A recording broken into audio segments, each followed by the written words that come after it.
దారం లేని గాలిపటం లాంటిది, సిమ్ లేని మొబైల్ లాంటిది, పెట్రోల్ లేని బండి లాంటిది, మళ్ళీ ఎలక్ట్రికల్ బైకులు అని చెప్పకండి. ఎందుకంటే మెదక్ పూలంతా మేధావు, అందుకే ఒకసారి తీసుకుపోయి అట్లా తిరిగి వచ్చి చూసా. ఓకే బ్రదర్, ఇప్పుడు మనం ఒక స్మార్ట్ యుగంలో ఉన్నాం. స్మార్ట్ యుగంలో ఉంటేనే సంపాదన ఇంత ఇబ్బందిగా ఉంది.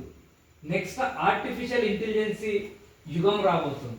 ఆల్మోస్ట్ వచ్చేసింది, ఇంకా పూర్తిగా రాబోతుంది.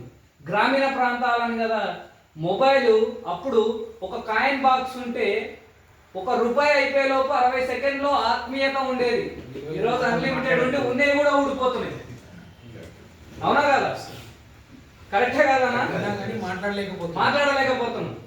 కలల ప్రపంచం, కల్లోల ప్రపంచం, కౌగిట పడి నలుగుతోంది నేటి ప్రపంచం.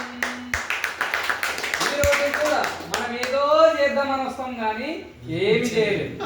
వాడేమో చాటింగ్ చేస్తుంటాడు, చాటింగ్ లో చీటింగ్ జరుగుతుందా, లేకపోతే మీటింగ్ జరుగుతుందా, లేకపోతే డేటింగ్ జరుగుతుందో తెలియదు. ఉన్నదంతా బాయ్, టైం బాయ్. ఒక్కొక్కరికి 40 ఏళ్ళు 50 ఏళ్ళు. తీరే ఎనికి తిరిగి చూస్తే మన కోసం మనం చేసుకున్నామో, మనం చేయడం వల్ల వేరేడు బతికినా అనేటువంటి సిచ్యువేషన్ వచ్చింది.